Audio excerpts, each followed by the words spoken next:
Aprendo en casa. Con la básica alternativa.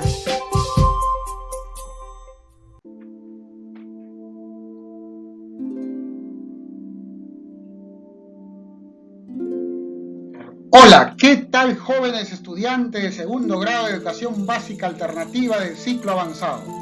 Como siempre los saludamos el profesor Wilfredo y la profesora Narda. Hoy culminamos nuestra semana 31 de trabajo en el área de comunicación con el tema presentamos la receta de un plato característico de nuestra región. Durante esta pandemia del COVID-19, varios compatriotas han perdido su trabajo, pero al verse en esa situación surgió un desafío. ¿Cómo podemos reemplazar lo que habitualmente era nuestra fuente de ingresos? Por ejemplo, algunas personas están recurriendo a sus habilidades culinarias. Sabemos que en el negocio de la comida no se requiere mucha inversión, pero sí saber cocinar y darle un atractivo distinto al plato que ofreceremos. ¿Te animas a mostrar tus habilidades o las de algún familiar en la preparación de platos típicos de tu región?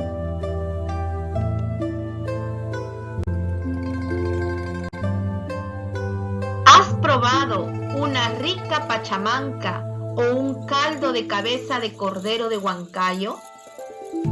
¿O un inchicapi de gallina con maní?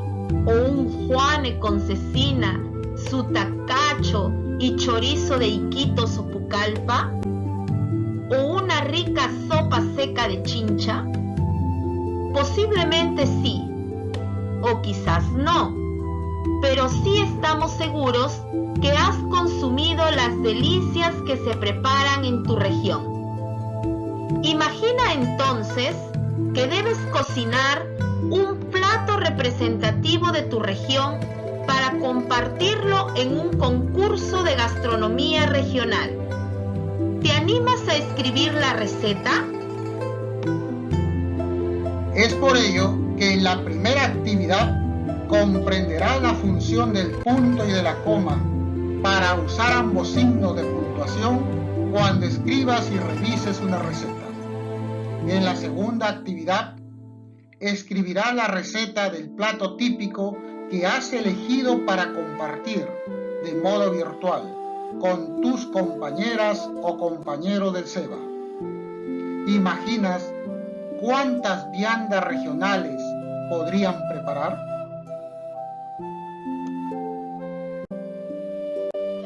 Iniciamos con nuestra primera actividad. Mejoramos nuestra expresión escrita usando los puntos y las comas. Busca un espacio donde puedas desarrollar la actividad con tranquilidad. Recuerda lavarte las manos y desinfectar tus materiales antes de empezar. Si tienes alguna dificultad, solicita el apoyo de un familiar o de tu docente, según los canales de comunicación establecidos.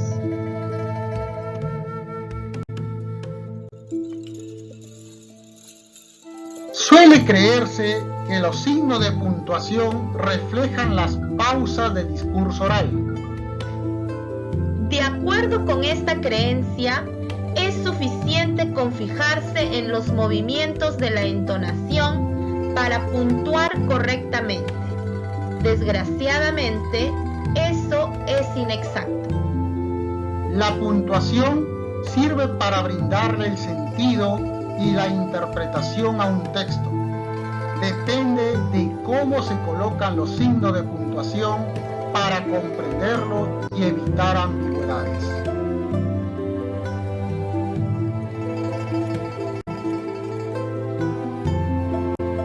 Ahora lee el siguiente texto que a propósito no presenta signos de puntuación ni mayúsculas, que indique el inicio de oración. Te pedimos que coloques un punto al final de cada unidad de sentido, es decir, una oración, además de la mayúscula correspondiente al inicio de oración. Debes leerlo con suma atención y comprender su mensaje para realizar este ejercicio. A continuación, puedes pausar el vídeo para poder realizar este ejercicio. Recuerda que dicho texto lo encontrarás en tu portafolio.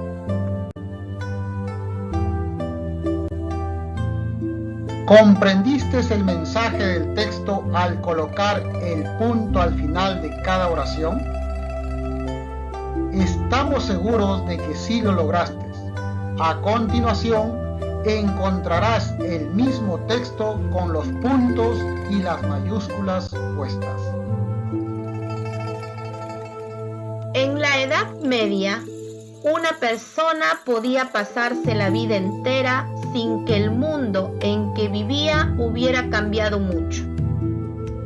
Por ello, los hijos podían suceder a sus padres en el mismo oficio tras aprender de ellos apenas lo necesario. Hoy, en cambio, nuestro mundo y sus necesidades cambian casi día a día. Así han aparecido nuevos oficios y para casi todos es necesario un mayor o menor entrenamiento en centros de enseñanza superior. Lento pero inexorablemente el ritmo en que cambia el mundo se ha hecho más rápido y la educación se ha hecho más y más necesaria para sobrevivir en él.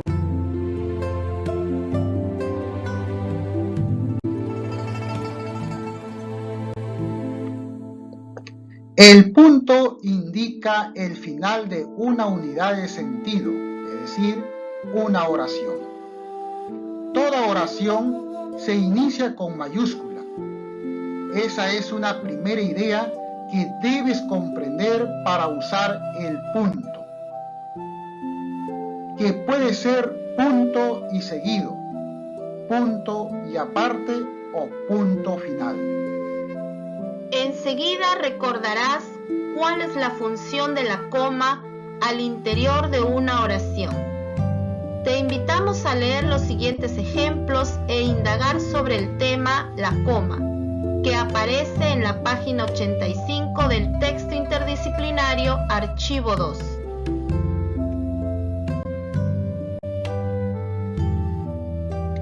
La coma que come. Una coma puede comer el tiempo. No esperé. No, esperé. Una coma puede comerse una lección. No queremos saber. No, queremos saber. Puede comerse una solución. Vamos a perder. Poco se resolvió. Vamos a perder poco. Se resolvió. Puede comerse una condena. No, tenga clemencia.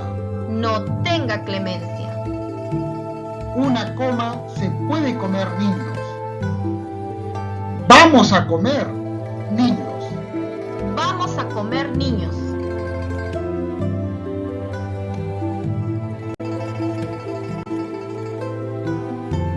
La coma. La coma es un signo de puntuación dentro de un enunciado que indica una pausa breve de menor duración que el punto y coma y el punto. Según sea su tipo, se usa de la siguiente manera. Coma enumerativa. Se emplea para separar los elementos que forman una serie o para separar miembros gramaticales equivalentes. Ejemplo: corregí los trabajos, puse las notas, saqué los promedios y presenté los registros. Coma vocativa. Se usa para separar el vocativo y el mensaje. Ejemplo: Juan, estudia para tu examen. Fundaremos la empresa, querido hermano, a pesar de todas las dificultades. Coma hiperbática. Se emplea cuando se invierte el orden sintáctico de la oración.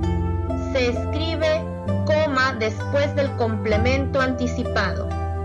Ejemplo: dentro de 3 semanas yo estaré recogiendo mis cosechas. Coma adversativa. Se escribe coma delante de las conjunciones como, pero, más, si no, aunque. Ejemplo, la llamaré aunque no me responda. Coma elíptica. Se escribe coma para sustituir el verbo en los casos en que se omite, porque ya se mencionó anteriormente o se sobreentiende. Ejemplo, Luz Alexandra es bella, Marta también. Coma explicativa. Se escribe coma cuando se interrumpe una oración para aclarar algún aspecto o ampliar información. Ejemplo, Carlos, al recibir la buena noticia.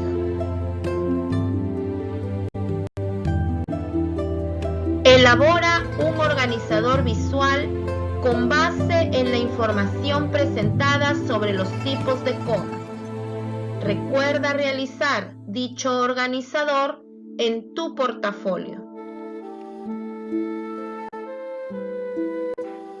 A continuación, utiliza la coma según corresponda en los enunciados presentados del 1 al 20. Recuerda realizar el ejercicio en tu portafolio.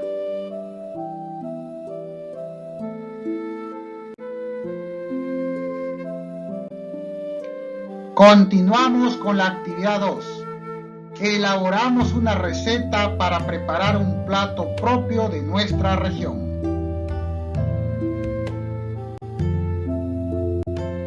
¿Sabías que hay algunos tipos de texto que se distinguen por su propósito? Es decir, por su finalidad en relación con el receptor lector. Aprecia el siguiente organizador gráfico con algunos de los tipos más frecuentes. Tipo de texto según su propósito. Informativo, como avisos, noticias, cartas, reportajes, entre otros. Literarios, como un cuento, un mito, un poema, trabalenguas, entre otros. Persuasivos, como ensayos, comentarios, discursos, artículos de opinión, entre otros.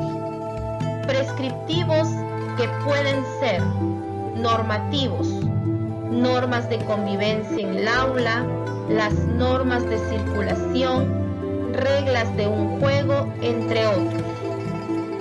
E instructivos, receta médica, manuales de instrucciones, entre otros.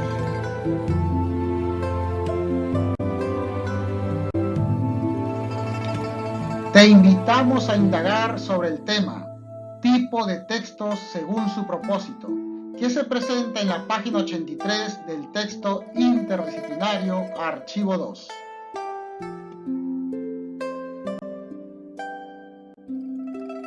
Tipos de texto según su propósito. Un texto es un entramado de ideas conformado por palabras que se van entrelazando hasta convertirse en la máxima unidad de comunicación lingüística. Según el criterio o propósito que buscan, los textos pueden ser informativos. Permiten dar a conocer al lector información sobre algún acontecimiento, suceso o cualquier otro asunto.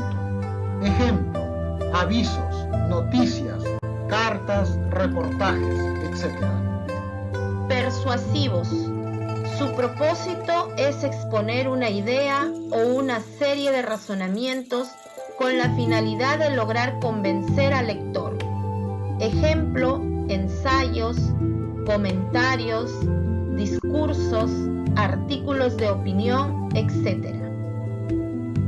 Prescriptivos. Su propósito es instruir acerca de cómo se debe actuar y no intenta convencer con argumentos o exhortaciones de hacer tal o cual cosa. Encontramos dos tipos. Normativos. Recogen órdenes o normas que el receptor o receptores deben acatar. Ejemplo, las normas de convivencia en el aula, las normas de circulación, las reglas de un juego. Y los instructivos recogen instrucciones para llevar a cabo una tarea, una receta médica, los manuales de instrucciones, etc. Y literarios, su propósito es transmitir al lector sensaciones, emociones, sentimientos, ideas y pensamientos. Ejemplo, un cuento, un mito, un poema, trabalenguas, etc.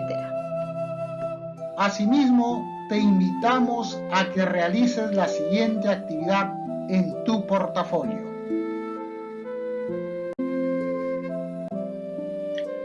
A continuación, te presentaremos 4 textos, en los cuales identificarás los tipos de texto según su propósito.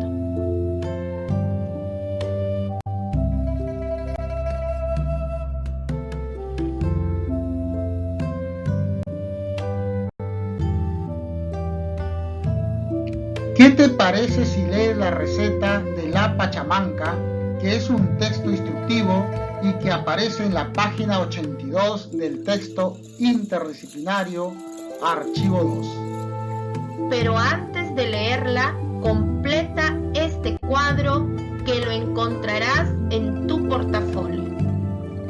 ¿Qué sabes de la pachamanca? ¿Qué te gustaría saber sobre la pachamanca? ¿Qué crees que encontrarás en este texto sobre la pachamanca? No olvides registrar tus respuestas en tu portafolio.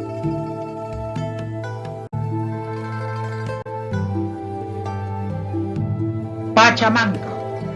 Ingredientes: 2 piernas de cordero, 20 costillas de cerdo, 4 pollos, 6 cuyes, 20 humitas, 20 papas, 20 camotes, 20 ocas, habas, 10 choclos partidos por la mitad, 10 plátanos, 1 kilo de queso paria, ají panca. sal y pimienta. Preparación: Hacer un hoyo en la tierra donde se quiera preparar la pachamanca. encender una fogata cerca de donde se va a preparar la pachamanca y calentar una regular cantidad de piedras, de preferencia planas. Una vez que las piedras estén bien calientes, con unas pinzas especiales o con una lampa colocar una cama de estas con cuidado en el fondo del hoyo. Encima ir colocando los alimentos por pisos. Primero se ponen los camotes, las papas, ocas y luego algunas piedras calientes encima, no muy pegadas unas a otras. En el segundo piso, colocar las carnes aderezadas con sal, pimienta, ajo y ají panca al gusto. Opcional puede ser pimentón. Las carnes más utilizadas son el cordero, el lechón, cabrito y pollo. En forma opcional, se puede colocar encima de las carnes hojas de la planta de ají, paico y salvia para dar sabor. Colocar un mayor número de piedras calientes, ya que las carnes se demoran más en cocinar. Todo esto se cubre con hojas de plátano para proteger los alimentos y evitar su contacto con la tierra. Encima colocar humitas o tamales, habas, cuyes, porciones de queso paria, plátanos y choclos. Se vuelve a cubrir con hojas de plátano y una pieza de yute o una tela tupida. Cubrir con un poncho o tela gruesa para mantener el calor. Para terminar, se sella la pachamanca con tierra seca. Se acostumbra a poner una cruz encima que será retirada por el padrino de la pachamanca. Este será el encargado de abrirla. El tiempo de cocimiento de la pachamanca varía entre 2 y 3 horas.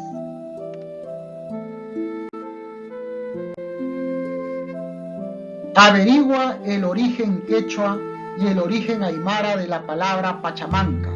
En ambos casos, el vocablo pacha significa tierra. Después de leer el texto, responde las siguientes preguntas en tu portafolio. ¿Cuáles son las partes que identificaste en esta receta? ¿Agregarías o eliminarías alguna parte? Fundamenta tu respuesta. De acuerdo con la receta, ¿por qué se calientan las piedras? ¿Qué función tienen las hojas de ají, paico, salvia y plátano? ¿Son las mismas? Mientras se prepara la pachamanca, ¿qué se debe tener en cuenta para proteger los alimentos y mantener el calor? ¿Has participado en la elaboración de una pachamanca? ¿La preparaste como se indica en la receta leída o qué variantes incluiste?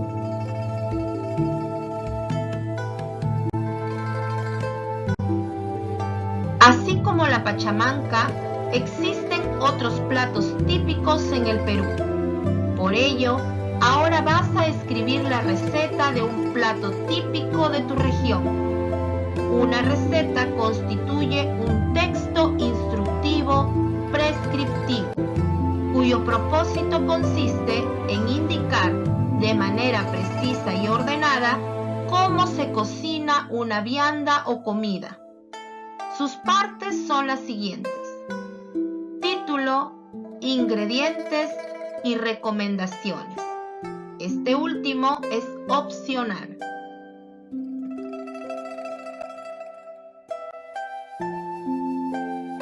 Para la planificación, primero debes definir el plato típico a fin de averiguar en fuentes confiables cómo se prepara.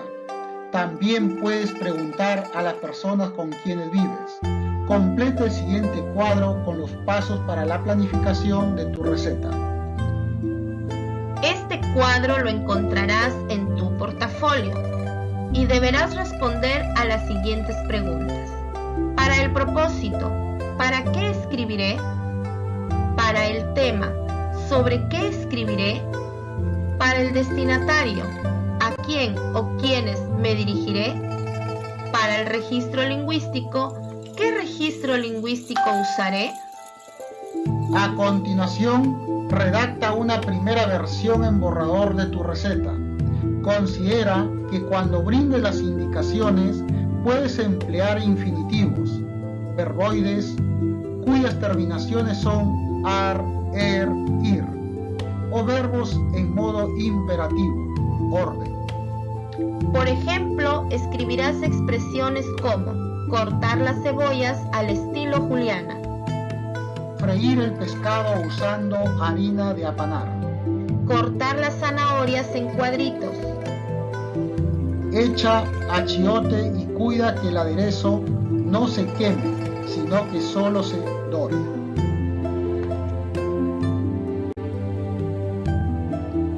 Además, utiliza conectores lógicos de secuencia. En primer lugar, posteriormente, luego de ello, por último, entre otros. Revisa tu primera versión en borrador las veces que sean necesarias. Considera que tu texto sea adecuado al propósito y al destinatario. Debe ser un texto correcto, que considere normas ortográficas de puntuación, es decir, el uso del punto y de la coma, y de las mayúsculas. Finalmente, debe ser un texto coherente y cohesionado. Recuerda añadir un título que promocione el plato típico que has escogido. Cuando tengas la versión final de la receta, transcríbela en un formato como este, que lo encontrarás en tu portafolio.